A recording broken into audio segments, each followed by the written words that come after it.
Hi, everybody. Welcome to this live chat after my Why I Think Richard Allen is Guilty video. I'm joined by the channel Criptex. He does videos about Delphi. You want to just discuss what other videos you do?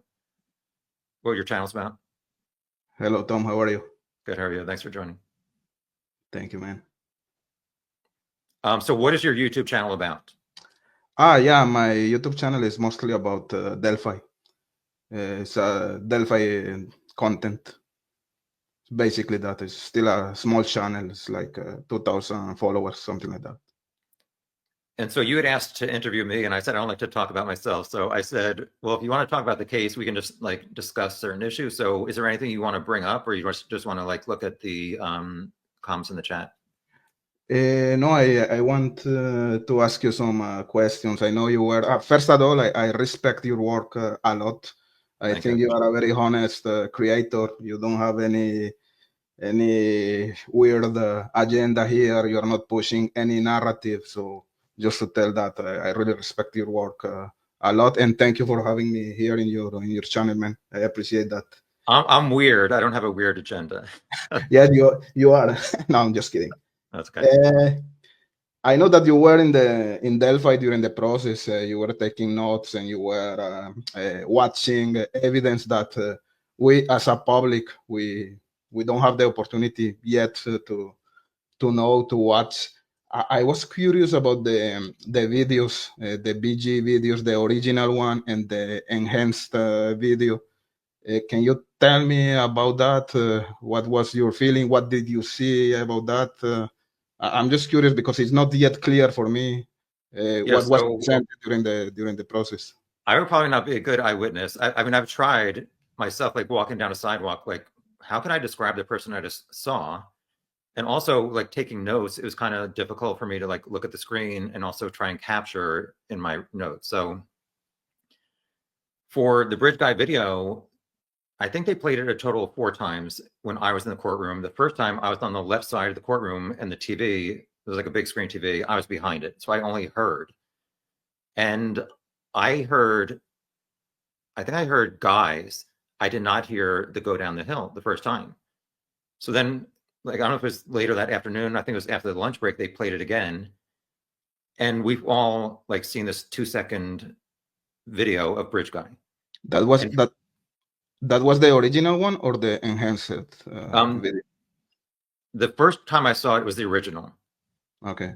So, I mean, you wonder like, what is the full 43 seconds, and you finally see. Like you said, I don't like to like say anything that's wrong, but my recollection is it starts with the gravel at the end of the trail. So Libby pushed record and is facing the ground, which to me meant that she was scared and she did not want this guy to see that she was recording. Because I really believe that they crossed paths at least. So that was like 213. I estimate around 153 is when Betsy Blair turned around. She said Abby and Libby were like 2 to 3 minutes from Hybrid. So maybe 15 minutes before the 213 video, Abby and Libby walked a few feet from this guy.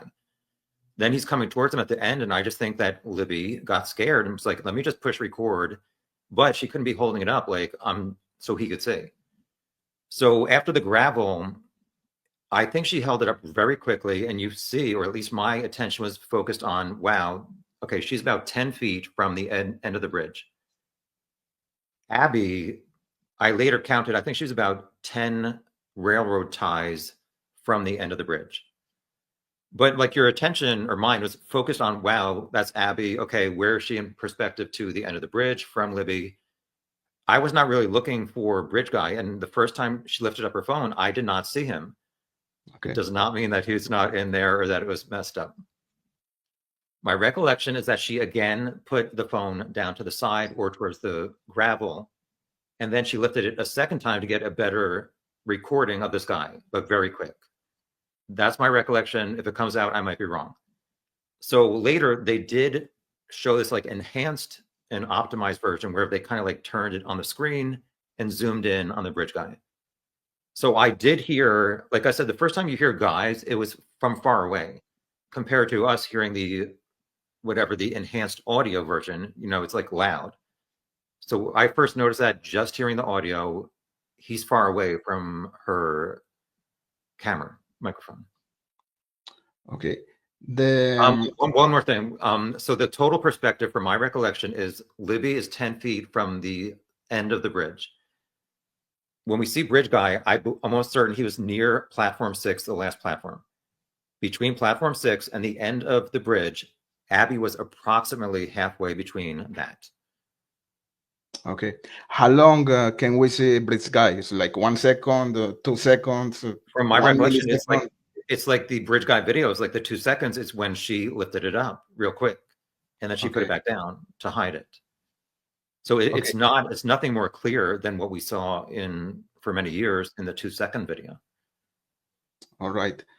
Do we know what was the program or the software that was used to enhance the video and the audio? I believe, I forget, there's so many names. I know that the guy did reference what he used, but I believe he said to do the Bridge Guy like screenshot, he took the screenshot and he edited the screenshot like with lighting and stuff like that. So I don't know that they really edited the video itself other than zooming in. So when we hear the word like enhancement, is mostly like some kind of filter. It's not really a Yeah, software. I think he said he adjusted like the, I don't know, contrast, stuff like that from the screenshots, because I think he said there's only 3 frames that were decent enough. Like I said, she like lifts it up real quick, and it's an iPhone 6. He at some point was like, well, I just said that he was at platform 6 the first time. I don't know. I don't know. I mean, like I'm saying, if sound isn't working, exit and come back in. I can hear you. Can anybody hear us, or is just some people having a problem? Yeah. So, like I said, I don't have any hidden agenda. I'm just trying to recall what I remember No, seeing. for sure. I know. All right, sound is good for some people. All right, thank you. So that was for the image, for the video, let's say. And what about the audio? Do we know what was the software or the program used to enhance that audio? I will have to look at my notes. I might have written it down, and I'll send you a message to see if I can. I'm pretty sure I did write down certain program names, but I can't remember at this time. And who was in charge of doing those enhancements? What unit or what agency was in charge of doing that? I want to say Bunner, but there's another guy's name. I can send you this stuff later. I don't have it that I can pull up right now, but he did testify. The guy who enhanced the video and screenshots, he testified. Okay, and in your opinion, those I don't want to use the word modification, but those enhancements, let's say, the outcome is more representative of the reality or of the actual voice of Bridge Guy, let's say, and the actual image or the actual look of Bridge Guy, or the outcome is a total different thing. It's like a distorted image. What's your idea about that? Well, like Ivy pushed that here that I've highlighted on the screen. When that video was first released, you clearly could see Abby's arm and Bridge Guy was behind her. So yeah, Bridge Guy was kind of hidden from behind Abby. That's why, like I said, your attention is focused on, oh my gosh, that's Abby. You're not really looking at the smaller outline right over her right shoulder. So as I said, the guy's part was kind of low. So they definitely had to enhance it, the audio part. And I don't recall hearing the go down the hill because it's so far away. And I guess he was like in a tone that's kind of like lower. Bunner, I think might be Bunner. He was, I guess, the guy who enhanced it. Because my point is that when you use a program to try to make the voice more clear, let's say, at the end, what you hear is actually the voice of the guy, or is something that passed for some type of filters. And yes, you can hear better what is he saying, but is the voice more representative of the actual voice of the guy or not? That's my point. I don't know. Yeah, I hope they'll release the original audio and people, or sorry, original video with the original audio, and people can, I'm sure, analyze it and try and determine for their own selves.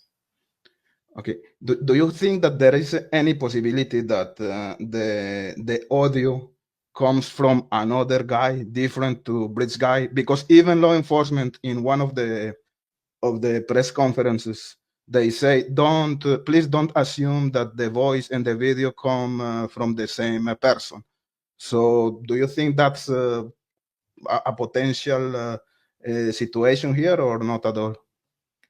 I believe it's the guy on the bridge who she captured, because she's talking like saying, she's kind of like doing a voiceover saying, there's nowhere else to go. We're at the end of the bridge, at the end of the trail.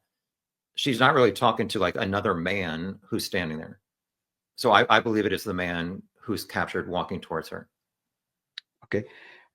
I know that you watched the videos. The camera is always facing Abby and Brice guy, or in at some moment the camera turns toward the creek, let's say, or not at all? No, it's mostly on the gravel towards the ground. So actually it's holding it like I said, you can definitely see the stones. And at one point you see the top of Libby's black and white Nike sneaker. Okay. Which is kind of sad, like knowing that in a few minutes she never was in those sneakers ever again. She did not really point it towards the Weber's house. It was mostly down at the ground or towards the end of the high bridge where Abby and Bridge guy were coming from. Okay. In your opinion, Tom, this crime was committed by Richard Allen alone, or do you think that there were maybe other actors here? Well, like I said in my video, the 4 girls saw one guy coming from Freedom Bridge. Betsy sees one guy on platform 1, like whatever, like 20 minutes later. And one man is seen on Libby's video. So I do think it was only one person, yes. But all of this happens from one side of the bridge. No, we don't know what happened at the other side. You know what I mean? On the north side, yeah. You're saying that you don't know if there's anybody else waiting on the north side of the creek? Exactly. Yes, that's a decent point. But like I said in my video, Betsy Blair was there from 12:02 to 1:15, walking all over the trail. She never saw any other men. She looked at the bridge, the high bridge. And yeah, but there are other ways to go to the other side of the bridge, not only walking through the trail, no? Correct, but it's like she didn't see anybody for like an hour and a half, and neither did the 4 girls saw this guy walking his dog. I'm not sure what time that was, but those people, they didn't cross the bridge, no? No, they were always at one side of the trails. Well, how would Richard Allen, this other man, be communicating? I don't know. I think that there is maybe a connection between the clients and Richard Allen, but this is just speculation from my side. Dropbox or something like that. I don't know. I think the Wabash River search is very coincidental. So the case was like called during almost 5 years. Nothing happened. And right after the confession of Keegan Klein at the Grissom Air Force Base, they went to search the Wabash River. And right after that search, they arrested Richard Allen. To me, it's a big coincidence. I know that coincidences happen in this type of crimes, but I cannot disconnect the clients from the case. There are too many coincidences here. Anthony shots, but it's just my theory, in my opinion. I don't want to challenge your ideas. It's no, it's okay. But I mean, police said there's no evidence that put Kagan or his father in Delphi that afternoon. Police what? Police said there's no evidence that put Kagan or his father in Delphi that afternoon. But there is no. I don't think the client's alibi is airtight. Well, they said that Kagan was using his cell phone at his house in Peru. There were cell phones being active at his phone at his house, but we don't know if those persons were the clients, or how do you know? We know that there were cell phones being operated at the house of the clients, But how do we know that there were declines? That's an open door, in my opinion. Yeah, you can argue that likely there were declines, but to me, this is not an airtight alibi. Just my feeling. Well, they looked at the video and there's no red Jeep of the clients going through the route that they would have gone. But that's not the only route to go to the cemetery. There are other ways to go to the cemetery. And no, but to me, I'm almost certain Kagan said he may have even gone with police to show the route they took, and they looked at the video from that route that he said they took, and the red on there. Yeah, go ahead. And the red Jeep to me is like a red herring from law enforcement. I don't think the clients would use a red Jeep to go to the cemetery. Everybody is gonna spot a red Jeep. To me, they used a different car. And I think that the confession is actually a real confession. And in my opinion, Keegan made like a deal with law enforcement. And that sentence that he is serving today, 43 years in prison, is going to be reduced at one point. But again, it's my opinion and my speculation. But I just wanted to know your opinion about that. Other question for you, Tom. What do you think about the fact that there is like a lack of defensive injuries on the hands of the girls? That to me is like a big indication that multiple actors were here committing the crime. I mean, that's a great point. I'm sure, as a lot of us, we've tried to figure out how did this actually play out. And if Abby's found like this, her neck is cut, no blood on her hands. Like, how did somebody, like, I don't know, sit on her? It's like, I don't understand. Some people have said maybe Libby got killed first and Abby fainted by seeing her like best friend get cut. I don't know. That's one option. I don't have an answer. I'm not sure, but it's definitely, I mean, it's a good point to say, like, how could one person, I mean, the killer, point a gun at two girls with his dominant hand to intimidate them, but also then have a knife in another hand to cut them? And there's like two girls in two places. I just don't understand it. Yeah, me neither. Me neither. I mean, SB74 says fight, flight, or freeze. I don't know. Yeah, I think that's a mystery. We don't have the answer yet. I agree. I know that this is a subject that it has been talked forever in this case. What do you mean? What do you think about the sticks? Do you think that there were placed to hide the bodies, or there's another type of signature there, or what's the significance of the sticks in your opinion, Tom? I only saw the diagrams, and it does seem suspicious that they were only placed like on their necks. And if you're looking to hide bodies, you would put it obviously all over. We don't know if he got interrupted with doing the sticks.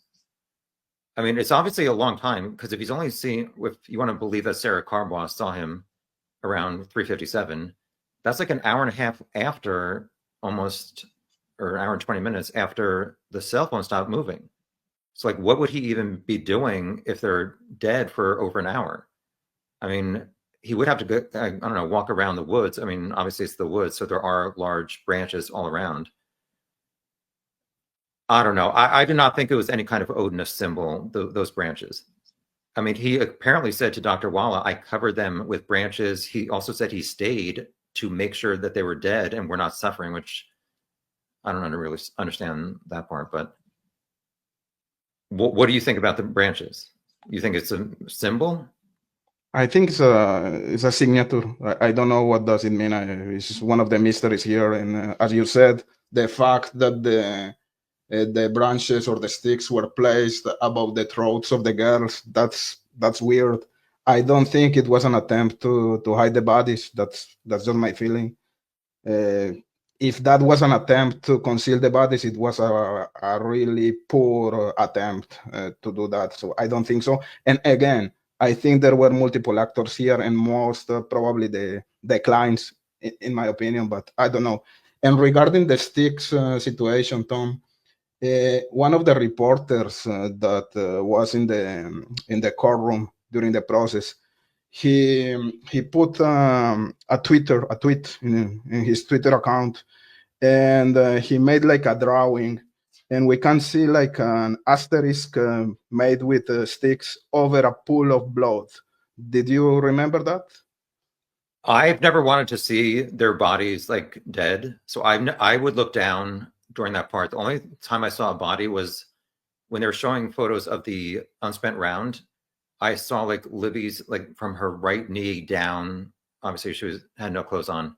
That was the only time I saw like the body. So no, I did not see any of the in court photos of their bodies at the crime scene. So I can't comment on that. Sorry. Okay, no problem.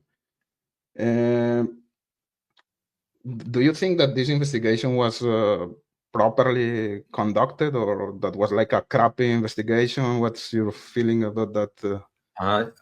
I would say it was more of a crappy investigation. However, within the first few weeks, there was, I think, 200 law enforcement officers from 45 different agencies. They were just not organized. And obviously, somebody wrote down cleared on this Richard Allen tip.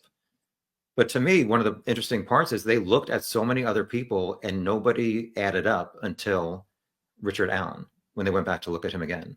So for like 5.5 years, they were looking at everybody else and they could never find anything that would indicate that it was this person until they went back and looked at Rick and was like, okay, these things, these in the first 3 and 5 days, he said he was there at 2:13. But like I said in my video, why didn't he see all these other people, and why did not a single person see Richard Allen in 2 hours?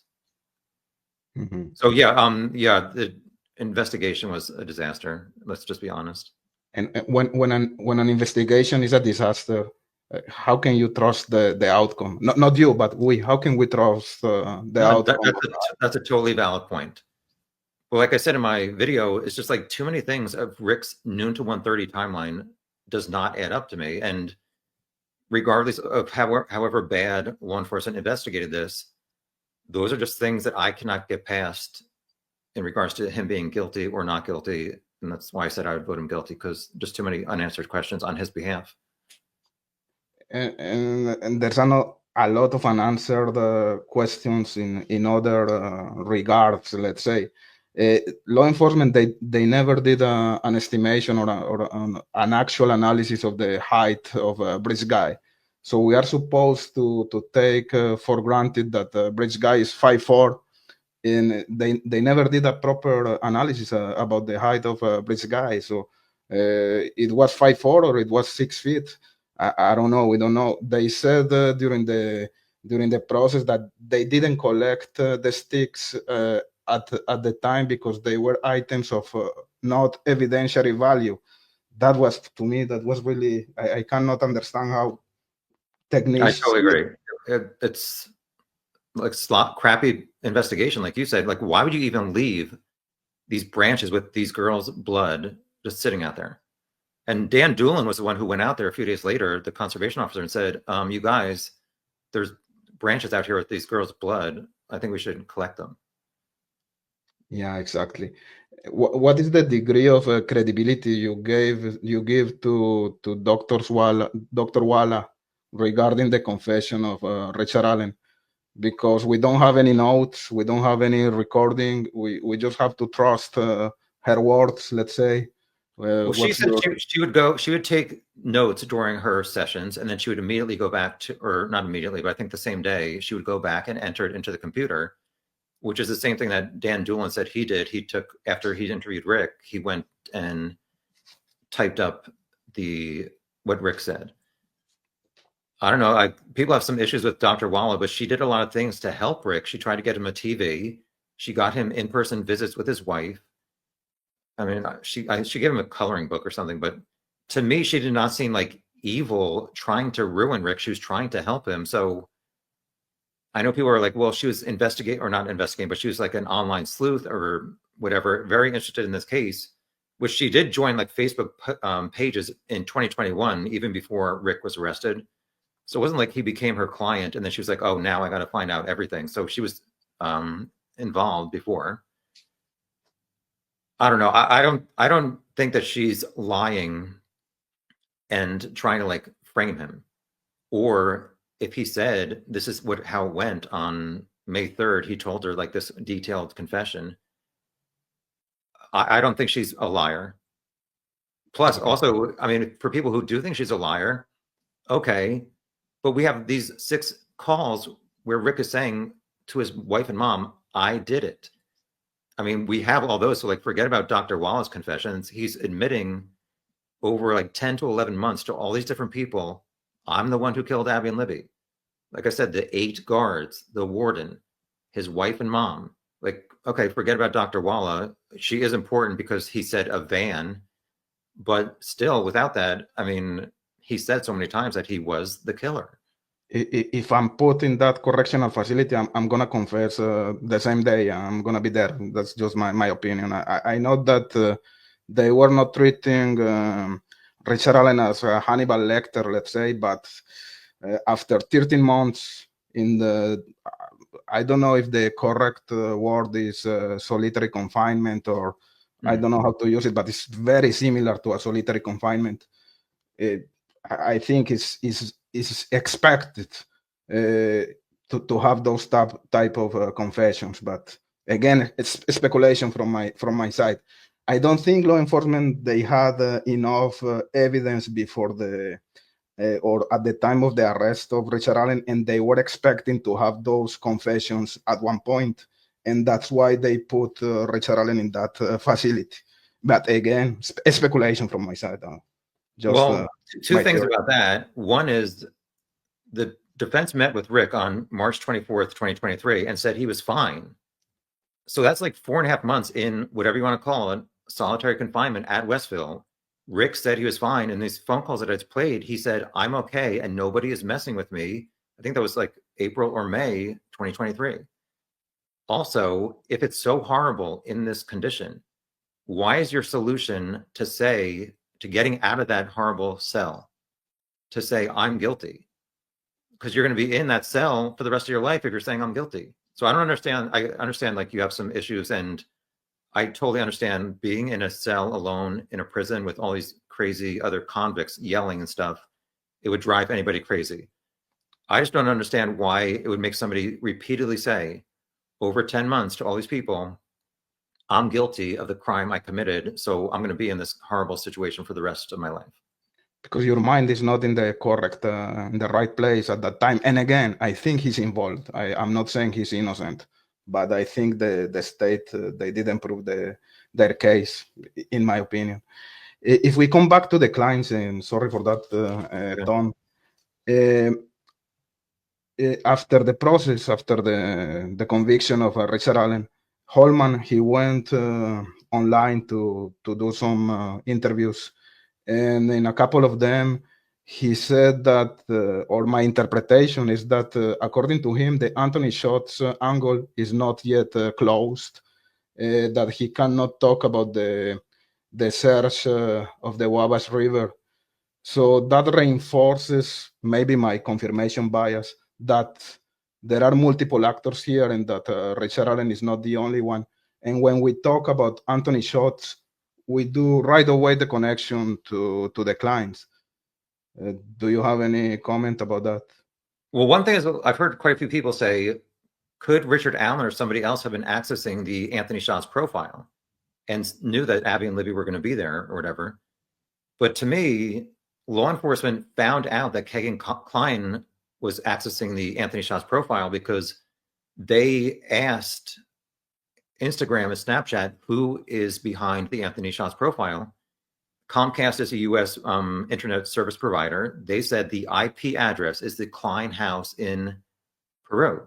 Mm-hmm. They didn't say Richard Allen's Delphi IP address or anybody else's. It was just Kegan accessing Anthony Shots. Also, people say, well, Kegan said, I was supposed to meet her, but she never showed up. He said that, I guess, to another girl when she said, did you hear what happened to Libby? Mm-hmm. It was never specified that he said, I was supposed to meet her that day at the bridge. So you have to like assume. Also, I guess police said the Snapchat messages, like the contents were never found, just I guess the timestamps, because those messages disappear. So to me, I do not think Kegan would show up anywhere if somebody's expecting Anthony Shots and his abs and they see Keg and Klein and his keg around his belly, I mean, it's just not the same person. So I don't think the Kleins are involved. I respectfully disagree with you. And no, it's okay. But what do you think about Holman's statements about that? Well, I think he said that he believed that Anthony Schatz and Kagan could have known that Libby was going to be at the trail that day. But he said, or at least Dave Vito also said, they could not place the Kleins in Delphi, like 30 or whatever, 35 minutes away from Peru. So to me, it just seems like a huge wild goose chase, this whole Anthony Schatz, Kagan Klein being related to this crime. Okay. What do you think about I don't know, I always try to read the words that people say when they talk. And when we say, you were talking about Richard Allen's in the video you just made a couple of minutes ago, that Richard Allen said in one of his confessions that I committed the crime all by myself, something like that. To me, that's like a real weird statement. When we talk, we don't talk like that. Like, let's say you, Tom, you don't say, I did my live or my show alone today. You say, I did my show with Criptex or with Sleuth, or you don't say, I did that alone by myself. It's kind of weird. I don't know. That's why those confess. I don't know. What do you think about that? Sorry. Well, I think it was one or two times that he said alone. I think one of them may have been a guard sitting outside, and they would take notes, just like summarizing what he was saying. So I'm not sure if there's like any other kind of back and forth where he was saying other stuff, and that might have been just where the guard wrote down he did it alone. That might not be a direct quote. It's just kind of like summarizing what Rick said. Okay, so it was not Richard Allen saying that. It was like an no, it was Richard Allen saying it, but it's maybe somebody summarizing it. I'm not sure if that was in one of the confession calls or a guard wrote that down in his notes, just sitting outside the cell. Okay. And I think you already said that in one of your videos, but I want to ask you again. What do you think about the fact that Abby, she was found dressed with Libby's clothes? What's your hypothesis there? Well, she was wearing her own bras. People, I guess, say that she had two bras on, but in the courtroom, they revealed they were both 34. And one was, I guess, 34A, one was 34, just 34. So to me, it seems like both, whoever did this, which I guess Richard Allen, had them both remove their jeans and underwear, because Abby's jeans were found inside out with her. I remember that picture from the creek. So her jeans were inside out. And I think it was like the top left of the left leg was maybe like pink underwear. So I guess she had to like take her pants off in the woods, and theirs came out upside down, or inside out, sorry. So I don't know at what point she put on Libby's sweatshirt and Libby's jeans. I mean, I've tried to figure it out. I don't really know. Do you have any perspective on how it could have played out? I don't know. I think maybe she redressed herself at one point. But yeah, it's another mystery here, something that blows my mind. The sticks, Abby being redressed. There are potential explanations, I know, but still a mystery in my opinion. Well, at the trial, they said she was not redressed after she was stabbed, because if she was, there was no like blood that would have come over her neck if the sweatshirt was put on after she was stabbed. Okay, good point. So, I mean, it seems at some point, obviously, Libby was totally naked. Abby was naked below her waist, and she had to have her sneakers off. So why did she put her sneakers back on, or first put on Libby's jeans, Abby's sneakers, and then Libby's sweatshirt? Did Richard Allen or Bridge Guy like point a gun and say, okay, switch clothes? I'm not sure how it played out. Yeah, I know. What about the weapons that were supposedly used during the murders? At one point of this process, let's say, We heard that there were maybe two type of different weapons, a serrated blade and another blade that was not serrated. Then we hear about the box cutter. What's your takeaway about that? Well, it's weird. Dr. Kaur is the guy who did the autopsies. And he said he was in his garage and he saw a box cutter. And he saw like I guess on the bottom side, it's like it's not the knife or the blade. It's like where you hold it with your thumb or whatever. So I guess at some point he saw that in his garage and he thought, oh, if somebody put a box cutter in a neck, could the blade and the handle part also make this incision in, I guess, Libby's neck or maybe Abby's also? To me, it was just weird because he's done over like, I think 6,000 or 7,000 autopsies. And he sees his box cutter in his garage and he only thinks of Libby's wounds. So I would like to know, Rick apparently said to a guard, at least in Westville, I used a box cutter from CVS. So did the prosecution or law enforcement hear that, then contact Dr. Kaur? Then he was in his garage and saw a box cutter and said, okay, maybe it was that. I don't think the timing was revealed about when Rick said the box cutter and when Dr. Kaur saw it in his garage. So I'm not sure what to think about it.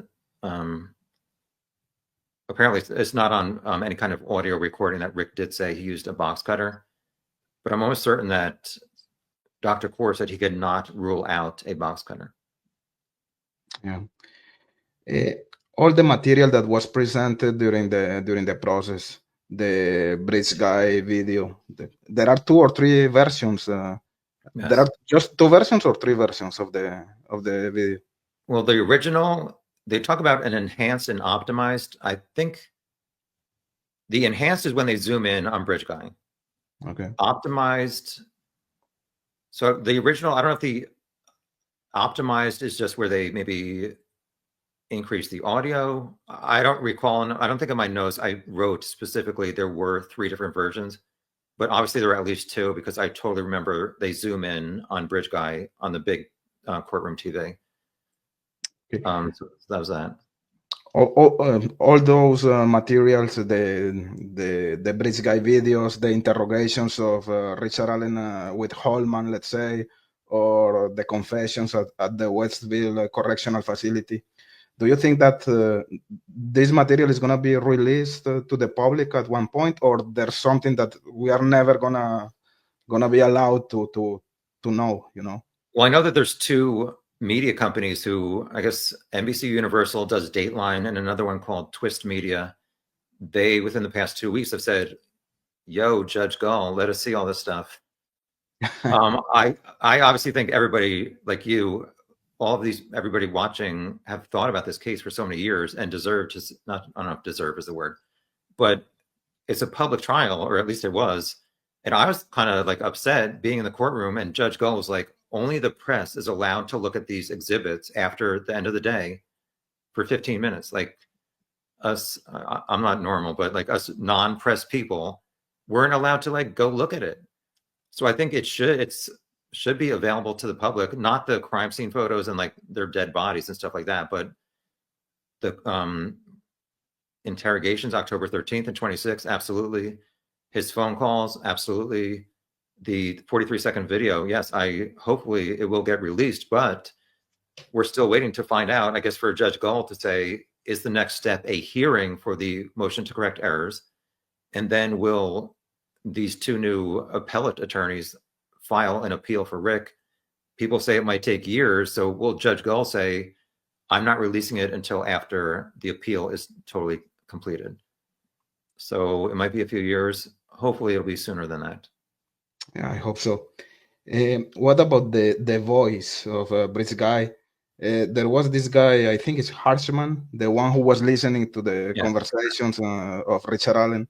He was allowed to testify during the process, and he said that according to him, the Bridge guy audio down the hill matched Richard Allen's voice.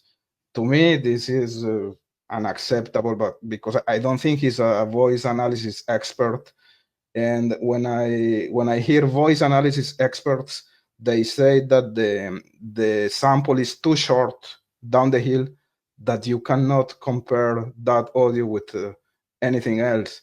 So to me, that was a way to influence the jurors in this case.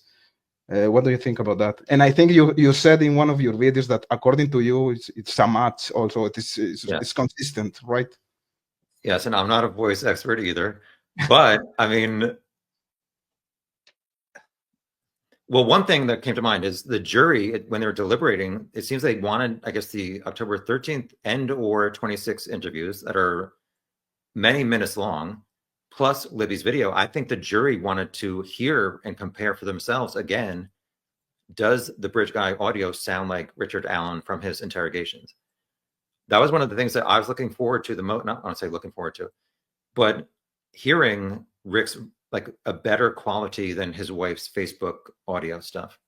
And I wrote on my piece of paper, does he sound like bridge guy? Yes or no? And I circled yes. And in the October 13th interrogation, I was thinking, yes, he could be bridge guy. October 26th, his voice was not as similar to bridge guy, which I guess you could say, well, if it's a different room and microphone and you don't feel like he sounded like bridge guy as much in one, who's to say the audio quality of the other one is not correct and matches his voice? I don't know. Like I said, hopefully the evidence will be released and you can at least make your own decision. I don't think we can make any decision about the voice. That's my thinking. Somebody in the live chat before said her son told her to turn the TV off because I sound like Stephen Hawking, which is one of the most rude things. I don't disagree with it. Anyway, yeah, my voice is ridiculous. But like if I'm on video, people are gonna be like, oh yeah, that's Tom Webster's iconic, boring voice. So I think you can at least make a decision somewhat about, does it sound like Richard Allen? Like I said, hopefully you guys will be able to hear these various samples in higher quality. I just think that that's very subjective. Remember the interview that the murder sheet they made to Keegan's stepbrother, and they played the audio, and he said, "Oh yeah, that sounds like Keegan." So if you hear Keegan 700 times talking only Keegan, not Richard Allen, you're gonna say, yeah, it's the same voice. So the jurors were only listening to Richard Allen, you know. That's a valid point, yes. But I think there's other stuff that could point towards him being guilty, other than just a voice comparison. I agree. A personal question: how is your skin cancer? Is improving? Oh, thank you. I've been using hydrocortisone for 2 weeks, and my Rudolph the red-nosed reindeer is going away. So thank you, I appreciate it. It's something like I don't know. It's okay. I hope you're gonna improve soon. I appreciate it. Thank you, Tom. I don't have any other question, Tom. Thank you so much for your kindness. All right, no problem. Thank you for joining. I'll get to the comments for like 15 or 20 more minutes, and then it's a wrap. But thank you for joining and sharing your thoughts. I appreciate it. Me too. Thank you so much. You want to give your channel a shout out? Criptex. People can search Criptex Delphi in YouTube, and they'll find your channel. Yeah, Criptex Delphi. They're gonna. Thank you for that. All right, thank you for joining. See you guys. Ciao.